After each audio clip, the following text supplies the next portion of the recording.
it for the audio, or you can even watch back. Giving players all the props, or put them on blast. We don't give no hot takes, only talk facts. We're giving all our devotion, riding high on this wave of emotion. Going all out, yeah, cause this is our time. No, ain't no stopping us till we reach the finish line. All in, we came here to win. We're gonna give everything. S-I-C-K on the run. S-I-C-K, sick, sick. On fire, we're ready to fight. We'll bring the house down tonight. S-I-C-K on the run. S-I-C-K, sick, sick.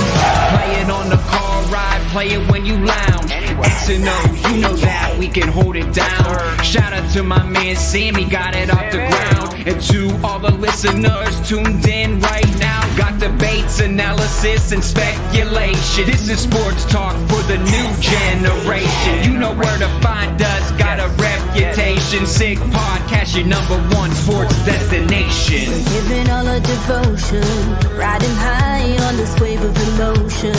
Going all out, yeah, cause this is our time.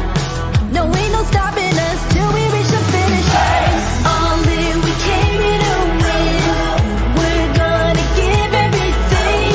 S-I-C-K on the run. S-I-C-K, sick, sick. On fire, we're ready to fight.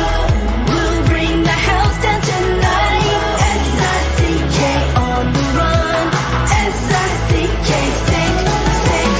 S-I-C-K, it's the sickest podcast. Tune in for the audio, or you can even watch back. Giving players all the props, or put them on blast. We don't give no hot takes, only talk back. S-I-C-K, S-I-C-K, S-I-C-K, S-I-C-K, S-I-C-K, S-I-C-K, S-I-C-K. All in, we came here to win. We're gonna give everything. S-I-C-K on the run. S-I-C-K, sick, sick. S-I-C-K, it's the sickest podcast. Tune in for the audio, or you can even watch back. Giving players all the props, or put them on blast. We don't give no hot takes, only talk facts. We're giving all our devotion, riding high on this wave of emotion. Going all out, yeah, cause this is our time. No, ain't no stopping us till we reach the finish line. All in, we came here to win. We're gonna give everything. S-I-C-K on the run. S-I-C-K, sick, sick. On fire, we're ready to fight. We'll bring the house down tonight. S-I-C-K on the run. S-I-C-K, sick, sick. Play it on the car ride, play it when you lounge. X and O, you know that we can hold it down. Shout out to my man Sammy, got it off the ground. And to all the listeners tuned in right now, got debates, analysis, and speculation. This is sports talk for the new generation. You know where to find us, got a reputation. Sick podcast, your #1 sports destination. Giving all our devotion, riding high on this wave of emotion. Going all out, yeah, cause this is our time. No, ain't no stopping us till we reach the finish line. All in, we came here to win. We're gonna give everything. S-I-C-K on the run. S-I-C-K, sick, sick. On fire, we're ready to fight. We'll bring the house down tonight. S-I-C-K on the run. S-I-C-K, sick, sick. S-I-C-K, it's the sickest podcast. Tune in for the audio, or you can even watch back. Giving players all the props, or put them on blast. We don't give no hot takes, only talk back. S-I-C-K, S-I-C-K, S-I-C-K, S-I-C-K, S-I-C-K. S-I-C-K. Turn up your volume. Because you're about to listen to The Sick Podcast. With Tony Marinaro. 55 seconds left in the penalty, a minute and 27 seconds left in regulation time. Boston 4, Montreal 3. Lafleur coming out rather gingerly on the right side. He gives it into Lemaire, back to Lafleur. Oh! The sickest Montreal Canadiens podcast. You're in the ball! Sports entertainment like no other. Rejoint, on lui fait perdre la rondelle, une passe devant. Et c'est le dégagement et ce sera la victoire des Canadiens. Coupe Stanley pour les Canadiens. Le 23e de l'histoire. You found the dogs! John, you found the dogs! He found the dogs! And all together, they worked a young team to the top. And now, a 24th Stanley Cup banner will hang from the rafters of the famous Forum in Montreal. The Canadiens win the Stanley Cup. Brought to you by Energy Transportation Group. Driven to be different. Bittt. Embrace your true nature. And Xhekaj. If the last time you went to Xhekaj was when the Habs won the Cup, it's time you went back to Xhekaj. It's gonna be sick. Marinaro on this Monday, February 13. How's everyone doing today? Let me just get the laptop out of the way here. How do you like my fluorescent pink hoodie tonight, huh? A little different. Ordered this one a couple of days ago. Got him. Just trying to fix the I don't know. It looks a little bit different here. What am I doing here? Hold on. Let me see this. All right. Okay. It doesn't matter. Anyway, it looks better. Nice color though, eh? Nice color. How's everyone doing tonight? I'm in a good mood today, and I'm in a good mood tonight, and that usually makes for pretty good shows. So I hope it will be, because we saw what I thought was just an amazing Super Bowl yesterday, and you follow the entire National Football League season, and you're hoping for a great final game. And when you don't get it, it kind of leaves you like, what did you just play the whole season for, right? But it was, I thought it was an amazing Super Bowl, 38-35. Everyone knows by now, for the Kansas City Chiefs. And maybe I really liked it because I made a few dollars on it. You know, it's funny. It's funny because I usually tell my friends that you have, if you want to put $1 or $2 on a game, you have the entire football season to put $1 or $2, right? And when you get to the Super Bowl, it should be the two best teams, and obviously anything can happen. And you should probably just enjoy the game with family and friends. And the Super Bowl is an event, right? It's a big event, and it's, you don't want to put yourself in a bad mood, right? But, everyone gets together, usually fill out a square, pick up or end up picking a couple of squares and stuff like that. And everyone has fun. But for whatever reason, like about a minute before the game started, I said to myself, Travis Kelce is going to score a touchdown. Pacheco is going to score a touchdown. Pacheco is going to get a lot of yards. I thought the Chiefs were going to win a 3 or 4 point game, but that was too close for comfort. I was a little bit nervous about it, and I stayed away from it. And I ended up going with those three, and it worked out. So that's pretty good. Eric Engels of Sportsnet at sportsnet.ca is a regular contributor every Monday night when the Canadiens don't play, and they're not playing tonight. So he's going to join us in just a couple of minutes. The Sick Podcast brought to you in part by Bittt at Tibi. Oh, there you have it. Look at this one. Bittt at Tibi. Brewed in Quebec, a winner of a dozen international awards. Bittt at Tibi offers quality microbrewery beers with premium ingredients for everyone's taste. Bittt at Tibi, embrace your true nature. Also brought to you in part by Xhekaj. If the last time you went to Xhekaj was when the Habs won the Cup, it's time you go back to Xhekaj. The menu is going to surprise you. And also brought to you in part by Energy Transportation Group. If you ship commercial freight and want to impress your boss with how much money you can save, get in touch with the logistics professionals at Energy Transportation Group. Mike Cinquino, Sean Gerard, those are my boys. Email them at sick@shipenergy.com or visit their website at shipenergy.com. It's going to be a very interesting couple of days here, and I'm going to tell you why. This is going to be one of the biggest weeks in wrestling history, and Montreal is known for its wrestling history. We're going to get to the Montreal Canadiens in just a second, okay? Eric Engels will join us in 3 or 4 minutes, and when he does, we have a lot to talk about because, of course, the Canadiens beat the Islanders on the weekend 4-3 in overtime on Saturday night and just hammered the Edmonton Oilers and Connor McDavid yesterday by a score of 6-2 in what were 2 matinee games starting at 12:30, and the fans seem to really enjoy themselves at the Bell Center over the past couple of days. But I want to get back to, once again, this is going to be one of the greatest weeks when it comes to professional wrestling in Montreal ever, okay? There's going to be some pretty big events. It's going to be basically a very heavy wrestling week. On Thursday, several WWE wrestlers will be accessible in downtown Montreal. We'll have the info for you a little bit later, and you can go by and you can see some of your favorite wrestlers.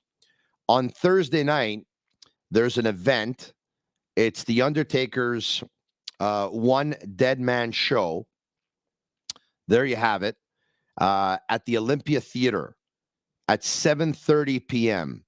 Now, there's not going to be a lot of tickets for this event. You can get them, obviously, and buy them. But what we're going to do is we've already started the contest. We are going to draw 2 winners who are going to win a pair of tickets each to be able to spend an hour or an hour and a half or whatever it is in the company of The Undertaker. That's going to be on Thursday night at the Olympia Theater. That's going to be a lot of fun. I know a lot of people watching, and I know a lot of people who will be listening who are huge fans of The Undertaker. Some believe he has the greatest entrance in all of sport ever. And you know what? You can have that debate. On Friday, it's going to be WWE SmackDown at the Bell Center. And on Saturday night, it's going to be WWE's Elimination Chamber, which is going to be a pay-per-view event. And this event, Elimination Chamber, was sold out in a hurry. I got to tell you that I usually wait before I get my WWE tickets. And I think I waited too long on Elimination Chamber because they were gone, and they were gone fast. Where Montreal's very own Sami Zayn, who joined me on the Sick Podcast last week, is going to be in the main event going up against Roman Reigns for the last pay-per-view event and for the belt right before WrestleMania, which will take place in the month of April. Isn't that cool? So once again, I don't know if there's ever been a bigger week when it comes to wrestling in the city of Montreal. This week is going to be pretty hard to beat. Thank you very much. Agnello and Sammy, before we get to Eric Engels, who I think is going to join us now, we have Eric. But before we get to Eric, Agnello and Sammy, is there any way I can get to you? Any way we can put them on? Agnello and Sammy, going once, going twice. There they are. How are you? Good, you? Very good. I took you a little bit by surprise, eh? You always do. You weren't expecting to come on, right? No, not at all. All right, okay. I just want to mention that the contest to win the 2 pairs of tickets for the Undertaker's One Dead Man Show Thursday night at the Olympia Theater, the contest is going to run a couple of days, right? So we came out with it on social media hours ago. Yep. And then we're going to announce the winner on Thursday night. No, Thursday night. Sorry, Wednesday night. Sorry. Wednesday night. Sorry. Wednesday night. Best. I put him on for a minute, and he just already. Wednesday night. Sorry. Wednesday night. You don't have to be sorry. I'm just playing with you. You know that. Okay, so Wednesday night, when we go live again at 10 p.m., so the contest is going to end Wednesday night at 10 p.m., okay? Because Wednesday night during the show, we are going to name the 2 winners. And at that point, I'm going to contact the WWE. And on Thursday, the winners will be emailed their tickets. That's the way it's going to work, okay? So what do you have to do? Well, if you take a look on Twitter, we put it out there on Twitter, and all we did was ask you to follow the Sick Podcast with Tony Marinaro and retweet the contest with basically the brochure that we brought up before.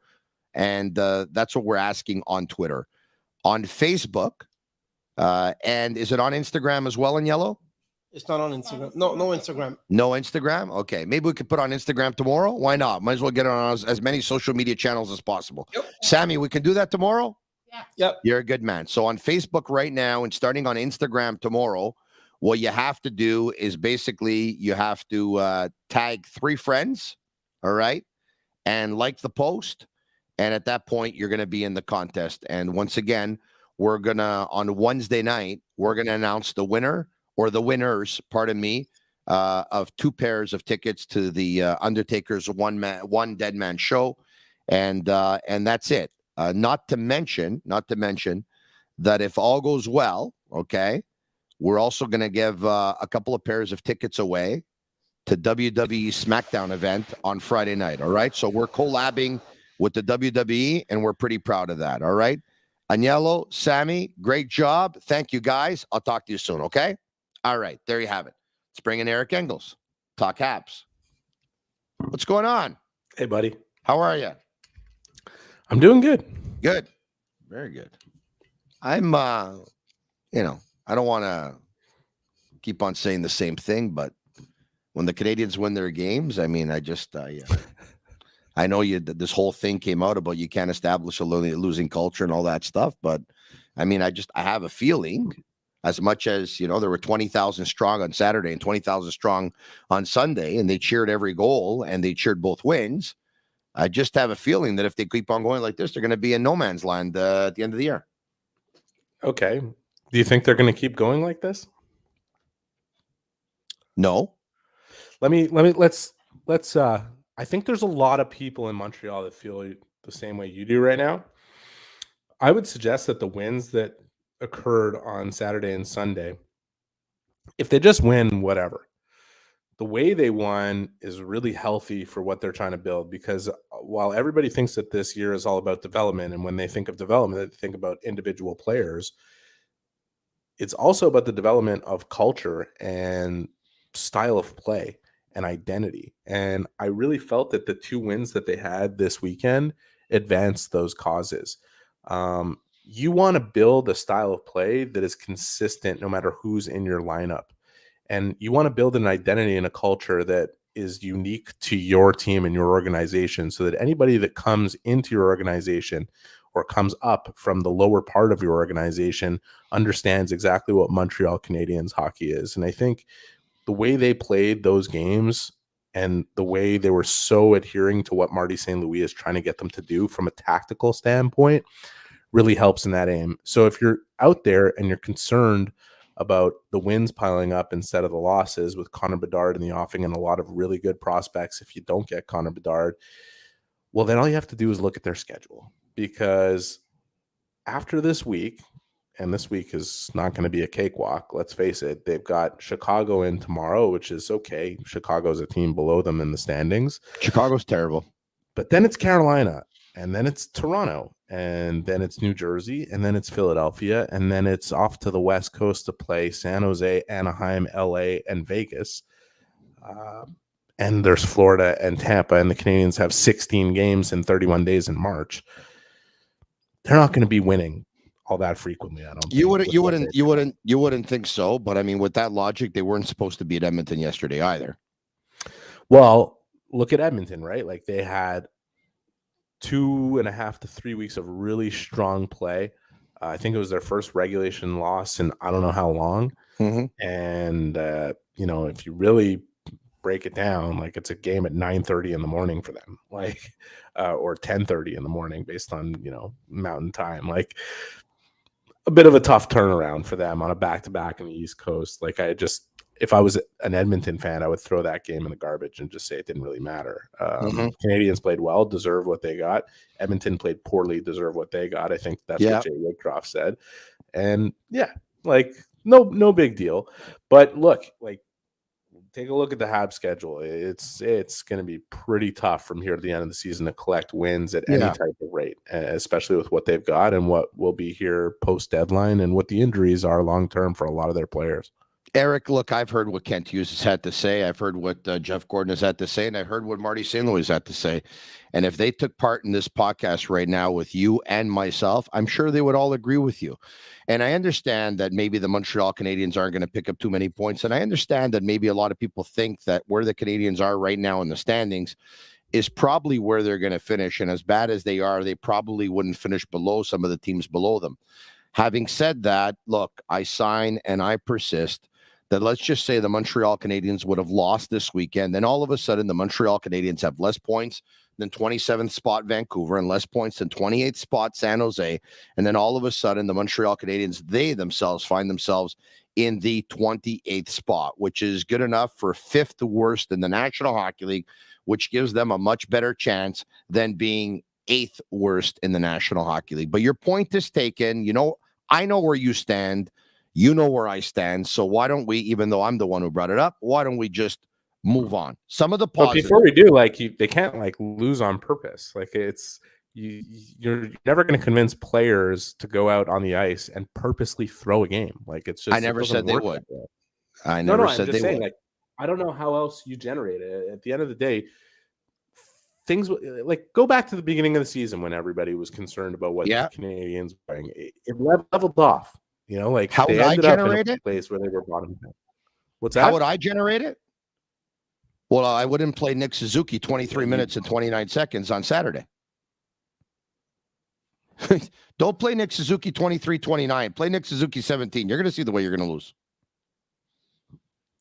Yeah, but okay. But how do you keep things healthy within your team if you're the head coach who's making moves to essentially tank the team? Like, I don't. Well, hold on a second. It just doesn't make sense to me. No, it does make sense. If Marty St. Louis plays Nick Suzuki 17 and a half minutes instead of playing 23 and a half minutes, are people going to say, what is he doing? I mean, isn't 17 and a half minutes good for Nick Suzuki? Or are people going to? No. Is Nick Suzuki going to? Yes. Is it going to make Nick Suzuki a better player? No. Is that good for what's going to happen moving forward? It might make Nick Suzuki a better player because if he plays less, he'll be more efficient. Look, let's put it this way. You need premium talent to win. There's no question about it. 100%. Okay? Yeah. And the only way to get it is to end up near the bottom of the standings to give yourself a good chance. Maybe not necessarily the best one like the Canadiens had last year, because we've seen a lot of teams finish with the worst record and the worst. It's not about one player, though. Like, if you are making moves that make your other players worse, or certainly don't make them better, just to get one player, then I don't think you're doing things the right way. But that is kind of the existential debate of this season and whatever is to come for the Canadiens as they're building their team. There will be a lot of people who say it doesn't matter. A lot of these players won't be here or this or that. Like, but it does matter. It does matter to the guys that are there who have to go through it on a daily basis and the culture they're trying to build. And like, if you want to build one where the coach is making moves to lose games and the players get wind of that and start to accept it because, at the end of that rainbow is a 21% chance to get Connor Bedard, then you deal with the potential fallout of you get Connor Bedard and never are able to put a team together and a proper culture together to win with him. So, I mean, it will be an existential debate because some people feel the way you do and will never feel otherwise about it, or some people feel the way I do, or the way Kent Hughes would, or the way Jeff Gordon does, and they won't necessarily be proven right unless the Canadiens get some good talent and are able to win with the culture they're establishing. All right, got it. Once again, I don't want to go round and round, but I don't think. If they knock off a few minutes off of Matheson and knock off a few minutes off of David Savard and knock off a few minutes off of Nick Suzuki and knock off a few minutes off of Josh Anderson, knock off a few minutes off of Kirby Dach and bump up a couple of minutes, everyone else, I don't think that looks like the coach wants to lose, but I get your point. Let's say they don't. Let's not go in circles. Let's say they don't. Where are the Canadiens going to finish between now and so there's 30 games left in the season, correct? Yep. How many of those games are they going to win? If you take a look, if you pull up their schedule right now, yes, and look at what they've got to go through, yeah, and factor in the deadline and the injuries they already have and what might happen between now and the end of the season. You would How think many of that those 30 games do you think they'll win, and where will they finish in the standings? Even if they don't make any of the changes even if they keep playing Nick Suzuki 23 minutes a game and Mike Matheson 25. Logic would suggest if they win 10, it's a lot. Well, then they don't have to change anything. And what if they win 6? Then you'll be a happy man. I mean, 4 less wins at the end of the year. The culture is going to be absolutely terrible, and this team's not going to know how to win going forward. You said it yourself. They could lose. They could lose, 25 of 30 of them, and there are some teams that have already established such a lead in the race that they will not finish below them in the standings. How much better will Chicago be from here to the end of the season? How much better will Anaheim or Columbus be from here to the end of the season?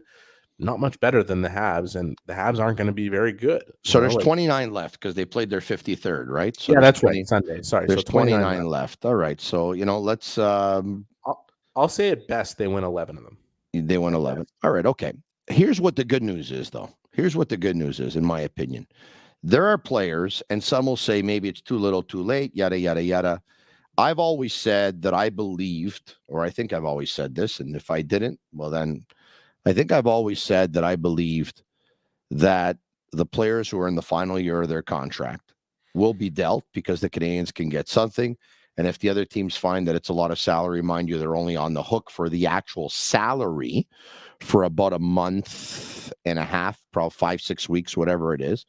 But if a team has to send the player back or whatever, but I believe that those players will be dealt and they won't just hold on to them and they'll be gone at the end of the season. Jonathan Drouin is one of those players. Evgeny Dadonov is another one of those players. Their contract's up at the end of the year. I'm not going to mention Hoffman because he's hurt, even though I just mentioned them. Monahan, I mean. And Mike Hoffman has a year left on his contract after this year. But Jonathan Drouin picked up several assists on the weekend. Evgeny Dadonov picked up a couple assists on the weekend. Mike Hoffman picked up 3 assists on Saturday. Now, once again, I know Hoffman has an extra year. His contract isn't up at the end of this year. It's up at the end of next year. But you know what? If they keep playing offensive games and these guys keep up picking up points, they're going to get more than what they would have got about a month ago. Or those are positives. I would suggest more would be something. Because I would disagree with you that they were going to get dealt no matter what. There is just not a lot of money or even enough money in the system for teams to pick up these players at even half their salary if they're not going to be able to contribute something or if they're not going to be guys that you would rely on day in, day out. Like, go look at the teams that have the potential to add between now and the trade deadline, and there's very few of them that have the space to take on players. And if they have the space, it isn't at the bottom of the barrel that they're looking for. They're looking for either guys that can really make an impact or guys that are a really good value proposition that are providing more than what they're actually being paid. And that would be the opposite for what we've seen for the most part from Jonathan Drouin and from Evgeny Dadonov and from Mike Hoffman. I'll tell you one thing, if you don't think the Canadiens, and I'm talking about management, aren't watching a guy like Mike Hoffman and putting him on the first unit of the power play every game in, game out, hoping that he'll catch fire and score like 6-7 goals in the next few weeks, I mean, you're deluded. Of course, they would like to see those things happen so that there is value for those players that you're talking about and they could potentially make some trades out the door because their best chips right now are on the sidelines with injuries. And it's too bad it's played out that way. In Joel Edmondson's case, the Canadiens are not in a rush to trade him. They have another year with him under contract. So if it doesn't get done between now and the deadline, they can still work that asset to the point if he's healthy next year where they get something back. Monahan is a different story. We'll see if he can come back soon enough. We see him walking around the Bell Center and he's been skating, and hopefully he gets back to practice and gets back on the ice and plays, if not for the Canadiens' sake, for his own, because obviously he's been through so much and has had to battle so much adversity. You'd like to see him continue his career, on a healthy contract moving forward at 28 years old. But man, like those players that you're talking about, I would have said to you 2-3 weeks ago, they're not getting anything for them. Like, and that's with them retaining half their salary from here to the end of the season. So they have to keep showing well. They have to keep playing.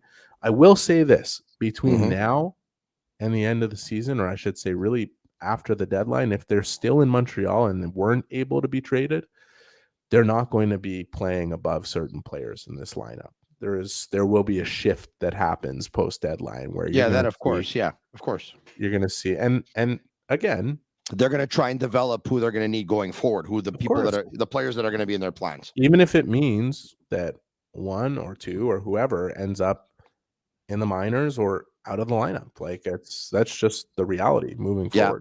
All right. Here's another good news. Kirby Dach's playing awesome at center, man. He's really good. He's playing awesome. I really like the way he's playing. And ever since, the Canadiens got into these injuries, and then he came off of the line with Suzuki and Caulfield, and they put him at center. And, and I know a lot of people worried about that because they said, okay, who's going to play the wing now and this and that, and whatever. Then all of a sudden, Harvey Pinard came in and he got up, he got a chance. And anyway, we'll get to Harvey Pinard in just a second. But Kirby Dach at center is looking more and more comfortable with each shift. And he's looking like a really, really strong centerman, really good. Yeah, and I don't want to go in circles, Tony, but like there is something to him doing that, playing with multiple bumps and bruises and banged up. Like, yes, the bye week was probably most beneficial to a guy like him than just about anybody on the team. But this is that conversation we're having about culture, that he's hopping over the boards and playing as hard as he possibly can at a time where, like you as a fan, you might want to see the losses pile up. But where does that leave Kirby if he's not progressing to the level that he is and helping and trying to do everything he possibly can to help the Canadiens win? This is something really healthy that's happening within the team right now, that under a different kind of structure, under the coach making different types of moves to potentially lose games, you don't get. And right now, what's happening with Kirby Dach is one of the most important things within this organization, because you're looking at a 1-2 punch up the middle, that if you have that guy playing with the quality of wingers that Dach and Cole Caulfield were able to provide to Suzuki, so you have two lines where all of a sudden you have quality wingers and those two guys up the middle. Yeah.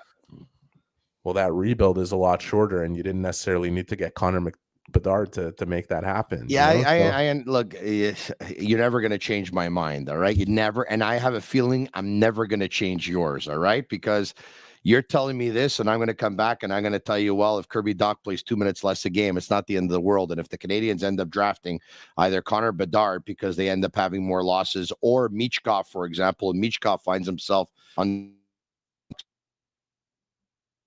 Oh, I lost your audio, Tony. I don't know why.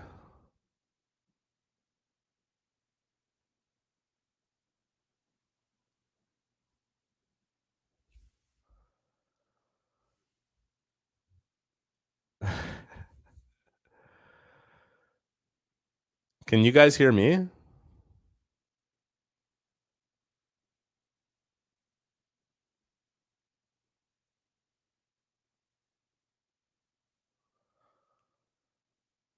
I guess I'm hosting this thing right now. That was pretty hilarious, Tony going on a rant that nobody can hear. I love that.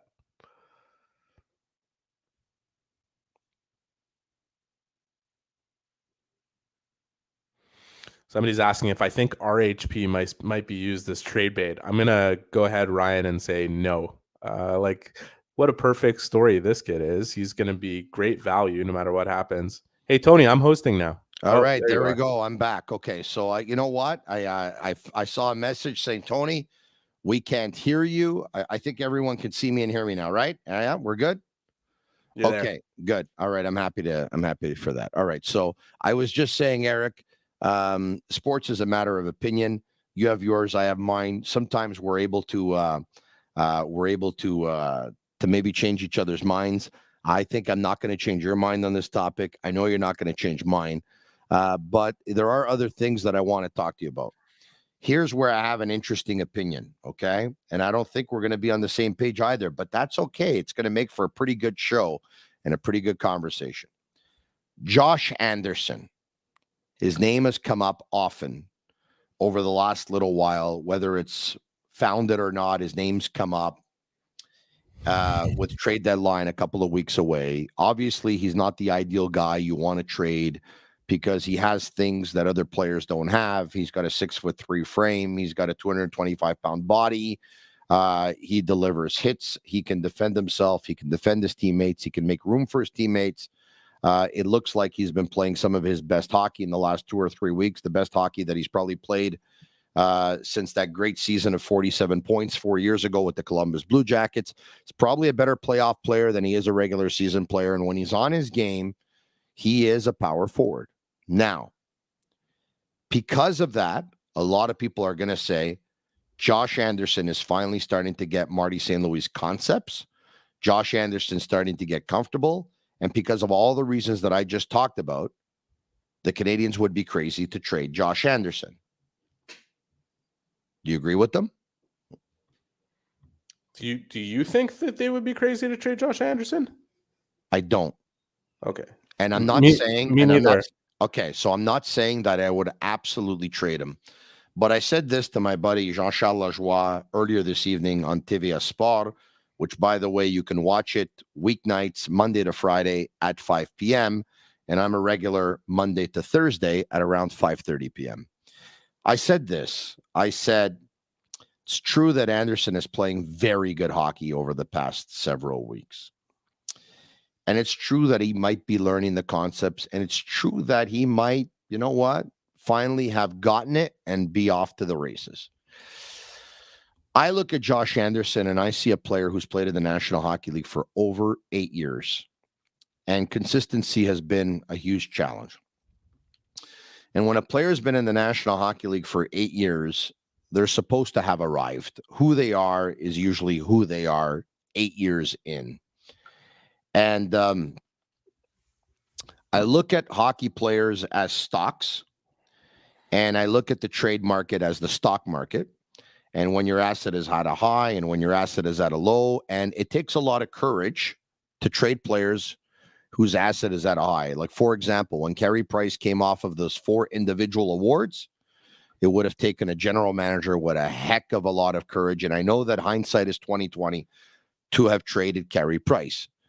But I think years later, some are going to say they should have traded him then. They probably could have went out, got a number 1 centerman prospects. They could have got a heck of a lot for Carey. And people will probably make the same argument or the same debate for trading Brendan Gallagher instead of eventually end up giving him that contract. I look at Josh Anderson and I see a player who is inconsistent 8 years in. I see a player who's playing well now, but his value, okay, it's good. It's getting better and better, and it's going higher and higher. But at the end of the day, and I know points isn't everything, 47 points is his career high 4 years ago. He's on pace this year for 34 points. He has a contract of $5.5 million over the next 4 years. And if the Canadiens are going to be a contender, a legitimate contender in 3 years from now, he'll be 32 when they are. And I don't think his value will be as high. And I don't think he'll be as good. Those are my arguments. I don't know if it makes sense or not. And if I would end up being right, it's just the way I see it. And I'm not going to go out of my way to trade him, Eric. Yeah. But if there's an offer there that is interesting, considering what they got for Toffoli a year ago, if they can get something similar for Anderson, I'm trading him. Yes. So are the Canadiens, but they're not going to get that offer at the trade deadline. It's not coming in. It hasn't come in yet, and it isn't going to come between now and March 3rd. Because of the duration of the contract? Or I'd be really surprised if it did. Because of the duration of the contract, because of the money on the contract, because of the system. You know, right now, there is not a single general manager in the National Hockey League that's planning for the cap to move anywhere beyond $1 million. And a lot of them are tied up. Their money is tied up for the next, not just this season, for next season also. Beyond that, you worry a little bit less because things open up, spots opens up, money opens up.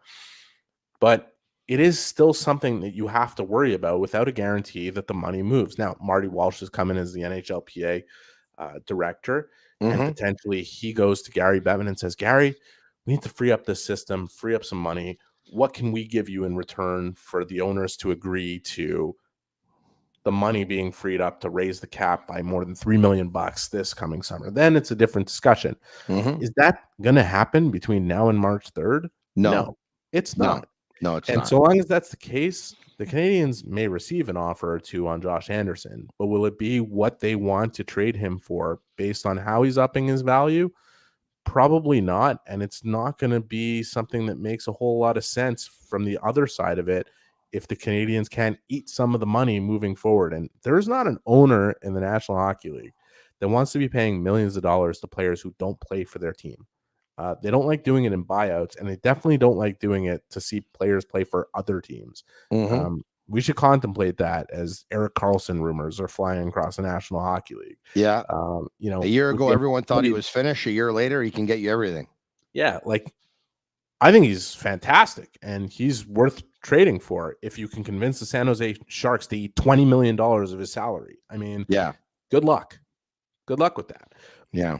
On Josh Anderson, if you're a Canadiens fan who wants to see his value maximized in a potential trade, what you hope is that he continues to up his value so that when the offseason comes, there are one or two or three teams that say, this is a guy that can really help us moving forward, and that we make a plan around as a piece, as a part of our puzzle.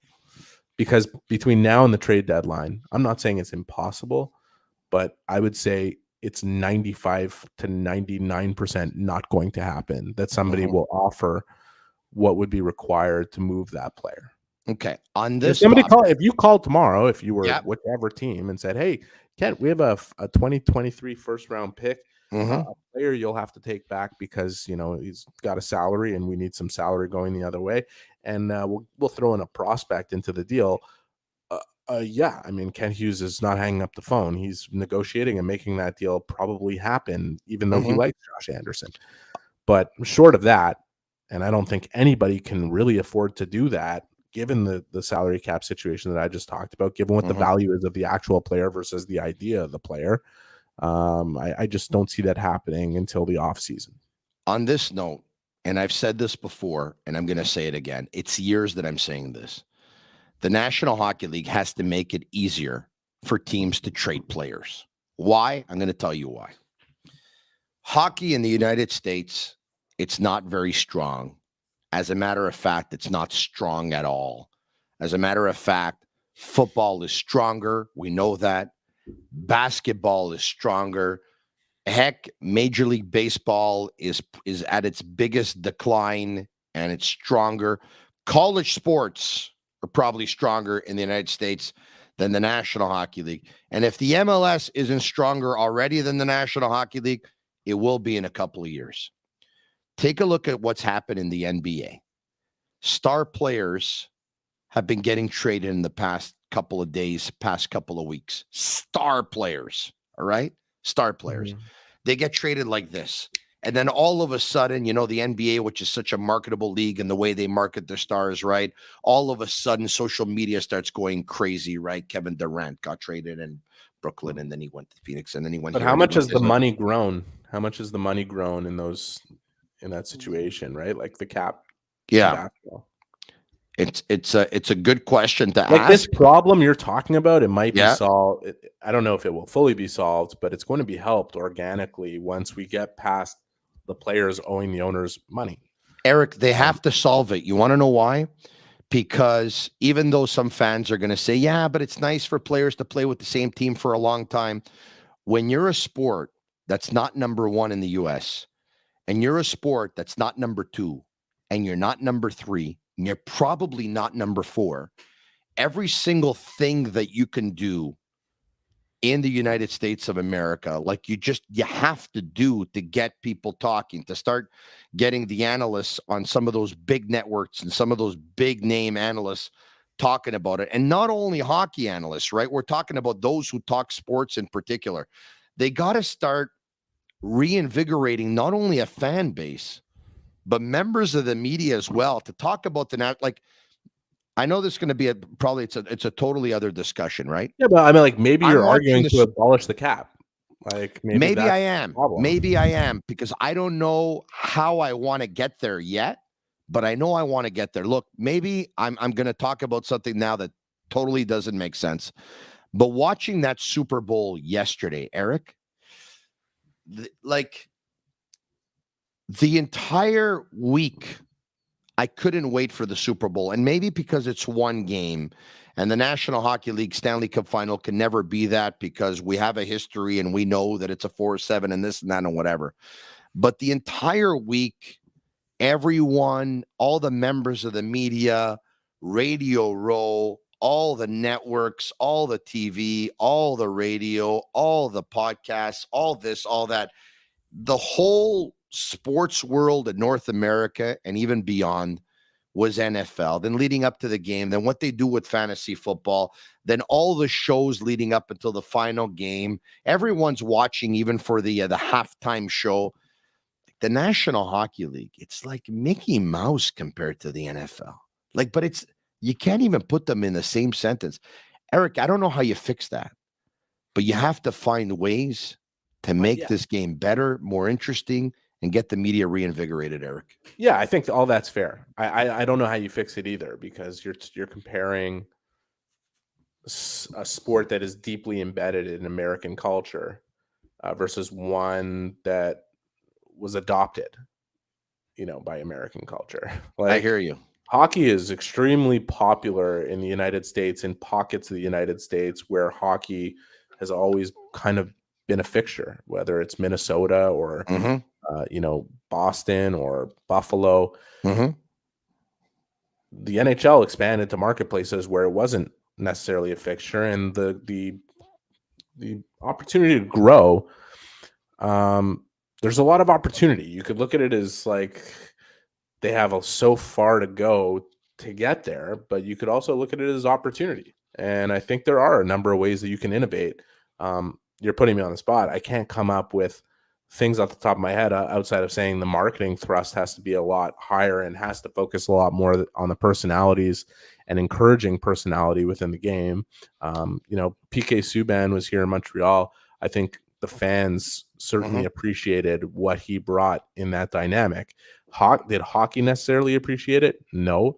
And it's part of the reason why he's no longer in the game. And so, the NHL and the players and the teams and the culture has to evolve to a point where that becomes not only acceptable, but something that is encouraged and brings the game to a better place. As far as the system is concerned, there's a lot of people who would agree that a hard cap puts a damper on the type of money that can get thrown out in the big deals and the type of movement that you would see if money wasn't an issue and teams were able to spend as liberally as they want to when they have the type of players that can get them over the hump and win championships. Like I look at Edmonton, people will look at Ken Holland and say, oh, he's so conservative. If Ken Holland had the money to spend right now and wasn't capped out, you would be amazed at what he would do with that roster and what he would put around Connor McDavid. He would go for it because he's got the best player of hockey, and he's going to want to do whatever he can to win that player of Stanley Cup, right? Of course. We'd love to go for it right now. Yeah. I mean, he'd love to get the most impactful players you could possibly get.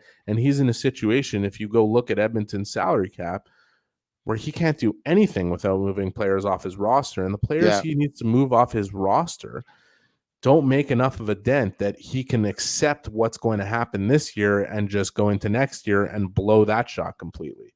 Because if he brings in a big name, it means getting rid of like 3, 4, 5 players. Like I was looking at Edmonton's cap. They have 9 players at $1,250,000 or less. Think about how difficult it is to have 9 players on an Edmonton Oilers roster in a market like Edmonton making less than $1.25 million, where you'd have to convince people to come and play in that market in a frigid temperature for 4 months of the year, 4 months of the 6 that they would be there, and a city that is not reputed as like one of the most beautiful places in the world. Like, think about what a task that is to actually have filled his roster the way he did. Hey, Eric, Jean Maurice said bonsoir à vous deux in the chat. And Alfred Vega responded saying, sorry, Eric doesn't speak French. Well, Alfred, I have news for you because Eric and I are both collaborators on BPM Sport, Montreal's all sports French radio station. Myself in the morning, Eric on the afternoon drive. Eric, tu peux dire bonsoir à Alfred. Tu sais parler D'accord, il y a français. beaucoup de monde qui ne savait pas que je parle en français, mais je suis né ici à Montréal, puis ça fait 39 ans que je suis ici, puis je parle français très bien. Ben oui, tu veux, Alfred, don't assume, Alfred, because you know what happens when you assume, right? Alfred, don't assume. Eric parle français. Moi, je parle français. Eric speaks English. I speak English. Kind of. Io parlo italiano. Io hablo español. Un parlo português. How's that? Pretty good. Thank What are you you. drinking there? I'm just drinking water. I have my water here. I have my beer here. La Bittt Tibi. This is a 5%. I don't know if you've ever tried it. I'd like to get you a case if you haven't. And if you have, I'll get you a case anyway. All right. I'd like to see you crack it open and chug it, honestly. Let's go right now. You know, so I shouldn't say this, okay? I shouldn't say this. Man, should I say this? I shouldn't say this. You're more of a vino guy. I know you. But I'm gonna say this. I like beer. Yeah. I do. Okay. It's not something where I say, you know what, I'm not gonna drink beer. In my entire life, I've never had a can of beer or a bottle of beer or a glass of beer in its entirety. Never. Yeah, no, you got to be careful. Your tolerance is very low. But I mean, I will crack it open. Ooh, good There sound. we go. And I wish I could have poured it in a glass. I don't have a glass here, so I could actually show you and everyone watching what it looks like. Here we go. Need the fan cam on there. Eric, can I tell you something? I'm sure it's delicious. Eric, it's excellent. I kind of want to see you crack two of them together and drink them like Stone Cold Steve Austin. Would. Eric, Like, I'm worried I would roll stain my beautiful fluorescent pinks. You might. That's part of the game. That's Eric, part of the game. I'm glad it's really excellent. There we go. Who provided it? The Geloso Beverage Group is one of our proud sponsors, and they provided us with La Bittt Tibi, which is made from a microbrewery, and they distribute it, and they sent it over, and they delivered a couple of cases, to be honest, and I had this one here, and it's excellent. There you go. Very good. If you can get a guy who doesn't typically drink a full beer to say, Very good. I love this beer. Yeah. Then you're doing something right. No, it is very, very good. Okay. Okay, you got rapid fire for me or what? No, I want to say this. Yeah. You were talking about PK Subban before and personalities in hockey, and a lot of people didn't get it, and a lot of members of the media didn't get it. And I love PK Subban as a player, but you know, when he was playing for the Canadiens, and some people told me that, you know, he rubbed them the wrong way and stuff like that, I would listen to what they had to say, and I was like, yeah, you know what, I can understand it. And then a little bit later on, I changed the way I actually saw things a little bit, changed the way I actually viewed things a little bit, because, you know, Eric, you're trying to, even though you work for a huge network, I know that, you know, going on this podcast, going on, you know, the radio show that you do, you are expanding your horizons as well, right? Correct me if I'm wrong. And you're working on your brand. All right. I expanded my horizons and I'm working on my brand. I have a greater appreciation now for what PK was doing years ago. I understand it a lot more. I think what needs to happen is that we have to start accepting personalities a lot more in this game. I saw images a couple of days ago. Correct me if I'm wrong. Was it Askarov who stopped a shot in the shootout, and then he was bench pressing the net or something? It was Askarov, I think, right? Was it not? Or I didn't see it, but I'll take your word for it. Okay. Oh, you didn't see it. But I do need to correct you, because you're saying we have to start accepting, but Yeah. it's more that hockey itself needs to start encouraging. Yes. It's Yeah. not about our acceptance. It's not about what Tony Marinaro says on this podcast. It's not about what Eric Engels says on Sportsnet. It's not about what this person or that person has to say about it. If we're talking about it, great. That helps. Regardless of what the opinion is. But it's that hockey itself Yeah. has to embrace this and understand that you can still win Yeah. with So- players who do those things. Yes. So AHL game, shootout. Askarov makes a save. His team wins the game. Okay. Yeah. He lies down on the ice. He grabs the crossbar. He brings the net down and he starts doing a bench press with the net, right? Love it. Pumps it up about 5 times and then brings the net back up. One of his teammates helps him. He got crucified by many on social media, showing up the opponent, lack of respect, don't like it, this, that. Eric, it was amazing, man. It was like one of the coolest things I ever saw. I'm going to go check it out, right? I thought it was funny. I loved it. Like the National Hockey League, the game is not good enough to deprive itself of cool stuff. It's not good enough. And here's something that probably doesn't make sense, but I'm going to say it anyway. For this game to be better, I actually think there has to be less games. It's also an opinion that I've had for the longest time. For the longest time, I've had several opinions. This game needs more characters. This game needs more traits. This game needs, shouldn't have these long 8-year deals and some of these guaranteed contracts. I know agents would disagree with me vehemently. I find there's too many games, and I find the season's too long. I find it ends too late. By having too many games, I think it also affects the product, and I think there should be 3 points for a win. There's a lot. I don't have an issue. But I believe don't have an issue with 82 games. I would love to scrap 4 from each team from the preseason. I would like to move the schedule up. I would like for the players to report back for training camp earlier. I would like for the playoffs to end a month earlier. Good. And I would like for the schedule, if you're going to keep it at 82 games, to appease the revenue that comes in. And I really believe this, that you could space out the schedule a little bit more within what you're doing to the exit. Training camp is 3.5 weeks. Yep. It doesn't need to be longer than 10 days. It really doesn't. Nobody wants it to be longer than 10 days. There's not a single person in the game that wants it to be longer than 10 days outside of the guys who collect the money.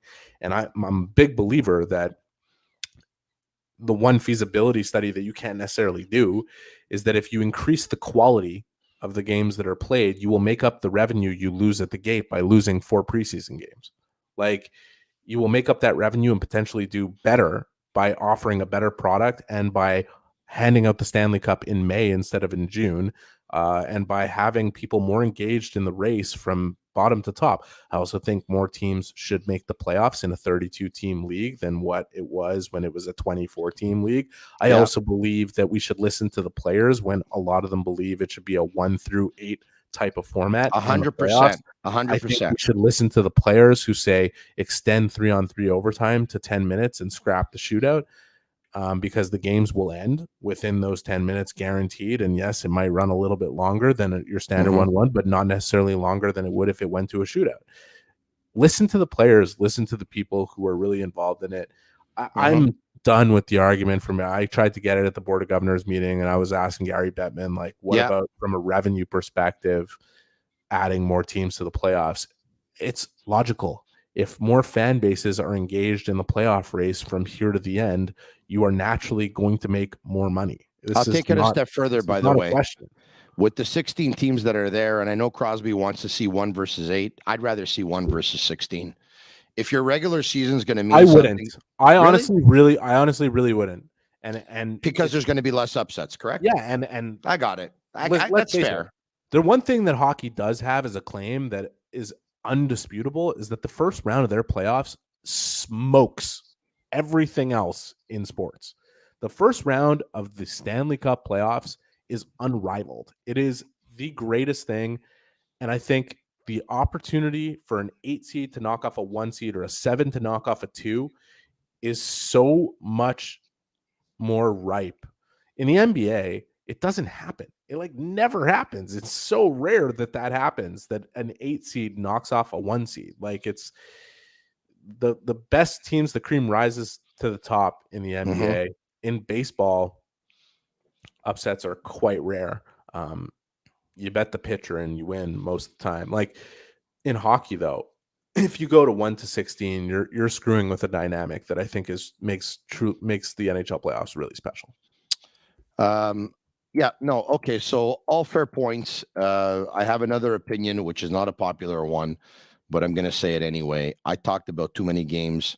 I know. I really liked what you had to say. By the way, remove some preseason games, start the season earlier, end the season before. I think the fact that the Stanley Cup comes out in the middle of June when we're all going for ice cream or taking long walks outside, I think is pretty crazy. And have a play-in. Have a 2 to 3 game play-in. I don't mind if you have a plan, but here's an unpopular opinion. I'll give it anyway.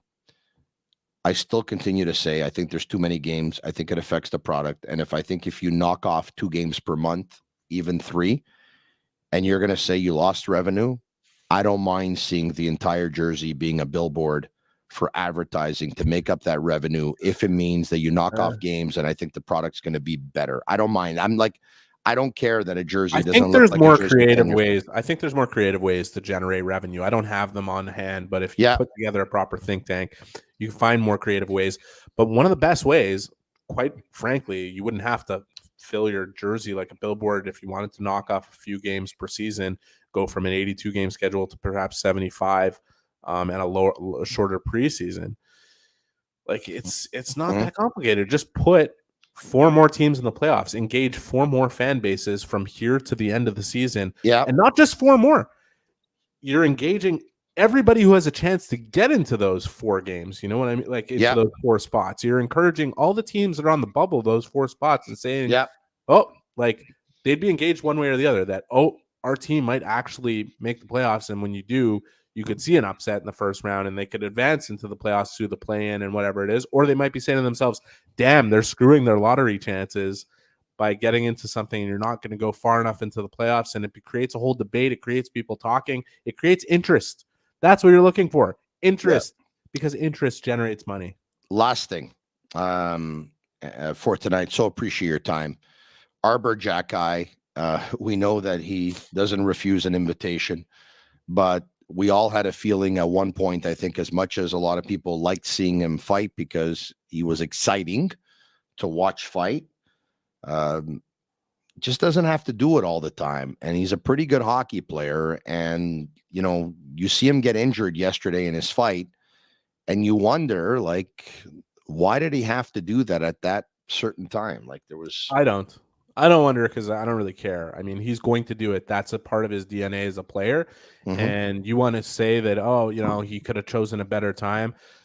Kane cross-check Josh Anderson in front of the net. A skirmish happens. Desharnais grabs him and they start fighting. What's he going to do? Say, I'm not going to fight? He's not turning anybody down who starts throwing punches at him or is challenging him with his hands around his jersey or whatever it is. And look, like Arber Xhekaj,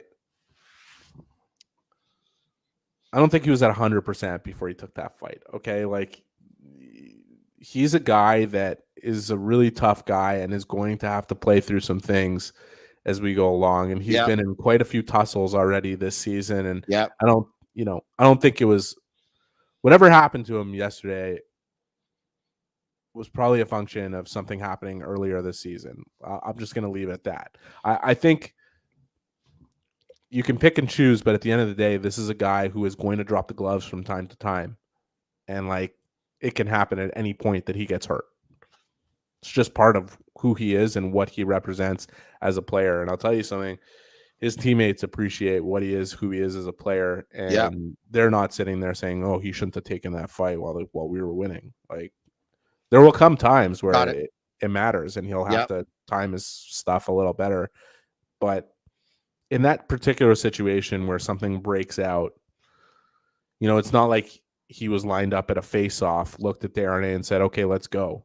While the Canadiens are up 2-3-0. I hear you. Yeah. He didn't instigate the fight. You're right. Eric, a lot of opinions tonight on this podcast. A lot of them. I thought it was great Habs talk. I loved it. Thanks, man. Have a great night. Take care, Tony.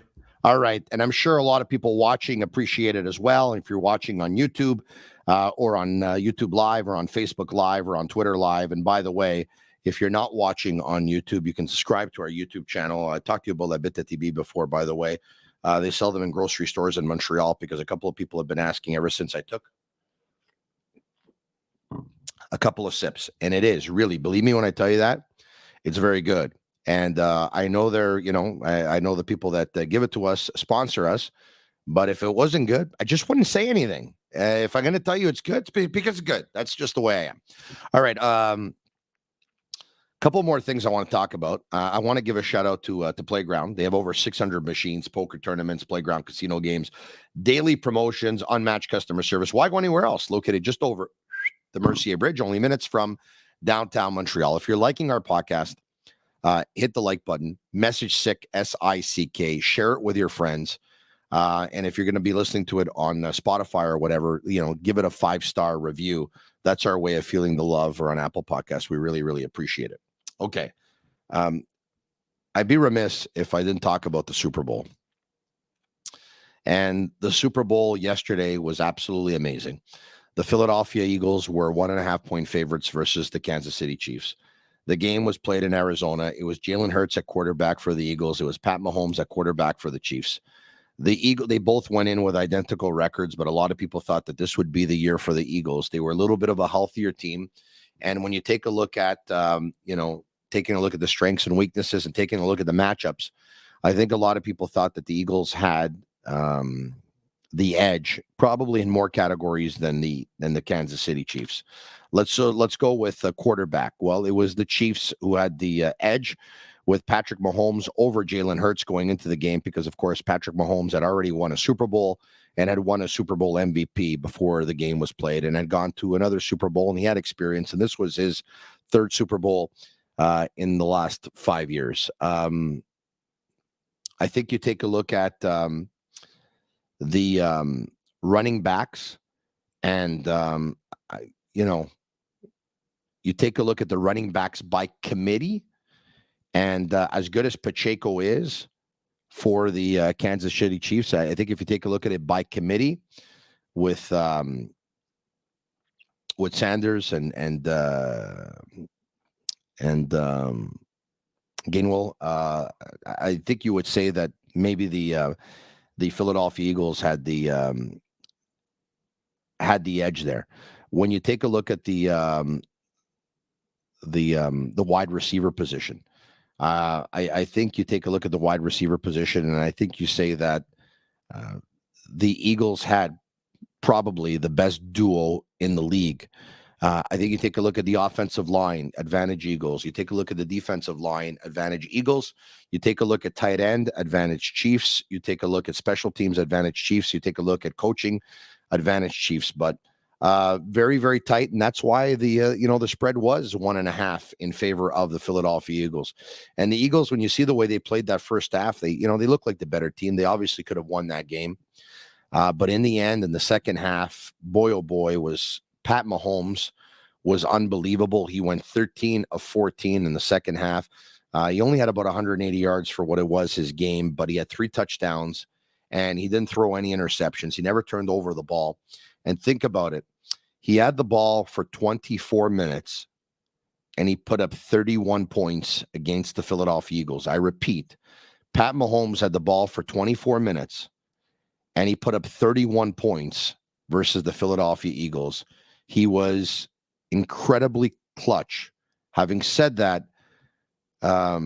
Hurts was unbelievable yesterday. He ran for 3 touchdowns himself. He had a 2-point convert. He did everything he can do. Unfortunately for him, there was a fumble, which was a big difference maker in that football game.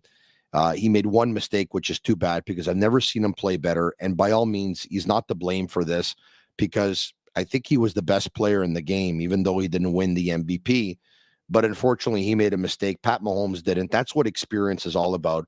Andy Reid made some serious adjustments as well with the halftime show going on and a little bit more time. He made some serious adjustments where he said, you know what? The Eagles have had the ball most of the first half. We have to stop that. They were trailing. You would have thought they would have passed the ball, but they weren't having a lot of success with it. So they started to run different routes. They started to run the ball. They started to gain possession of the ball. They started to control the clock a lot better. And Dan Orlovsky, who has become one of my favorite analysts, not only in football, but in all of sport, showed what they were doing on a couple of motion plays that they had. Basically, what they were doing is they were running motions and screens, and they were looking to see what the Eagles would do. And once they figured out what the Eagles would do, they would adjust and run different patterns after, and then they would end up tricking the Eagles. They did it on a couple of occasions.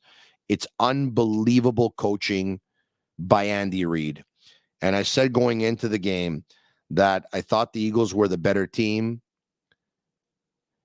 but the better team doesn't always win. And what the Chiefs had, which the Eagles don't have, was Pat Mahomes, Travis Kelce, and Andy Reid. And I think in the end, Pat Mahomes and Andy Reid, especially those two, they were the differences in the football game. And that's why Kansas City won. And, you know, you could say that it wasn't a penalty down the stretch in the last minute there on the defense. And I'll agree with you that it shouldn't have been called at that time. I just get the feeling that the Chiefs would have kicked that field goal. I get the feeling that the Eagles would not have come back, but it's hypothetical. We'll never know. I had this debate with a friend of mine today, and he said, well, did you see the previous drive, the way the Eagles were able to get downfield in a couple of plays? And he goes, they would have got downfield again, and their kicker would have ended up at least tying the game. And maybe he's right, but it's too bad that we're talking about officiating, because we saw an incredible Super Bowl. And Pat Mahomes, I mean, already, I don't know where he is in the history of quarterbacks, because we've seen a lot of good ones. And of course, we've seen Tom Brady, and we've seen Joe Montana, and we've seen Elway, and we've seen Rodgers, and we've seen several. But Pat Mahomes has 2 Super Bowl wins. He's got 2 Super Bowl MVPs. He's dynamic. He's just a different breed. He's incredibly clutch. And the guy doesn't need the ball a lot to win football games. Remember that game versus the Buffalo Bills a couple of years ago? He had 13 seconds left on the clock, and he was able to lead his team downfield, and they won the game. It was unbelievable. Marinaro, once again, Agnello and Sammy, if we can bring up the brochure for the Undertaker, the One Dead Man Show. The One Dead Man Show this Thursday at the Olympia Theater in Montreal at 7:30. Tickets are available, but we have a couple of pairs that we're going to give away to a lucky winner. How do you do it? Follow us at the Sick Podcasts on Twitter and like it and retweet it, and you've entered the contest. You can like it here and tag some of your friends on YouTube. You can like it on YouTube, like it on Facebook, and you could tag several of your friends. Tomorrow, we're going to bring the contest over to Instagram as well. And on Wednesday night, when we're back, the contest will end Wednesday night at 10 p.m. We'll announce the 2 winners who will win a pair of tickets each to the Undertaker's One Dead Man Show. We'll announce them on Wednesday night. Until then, I'm Marinaro. The Sick Podcast goes Monday to Friday at 10 p.m. Eastern. Tomorrow night, same time, same place, right after the Canadiens and the Hawks. Minutes later, starting at 10 p.m., I'll be back. The Sick Podcast. Who am I? I'm Marinaro. Good night. And that's a wrap. Hope you don't miss us too much until next time. Follow the Sick Podcast with Tony Marinaro on YouTube, Instagram, Facebook, Google Play, and Apple Podcasts. The Sick Podcast is brought to you by Energy Transportation Group, driven to be different. Bittt. Embrace your true nature. And La Cage. If the last time you went to La Cage was when the Habs won the Cup, it's time you went back to La Cage. The menu will surprise you.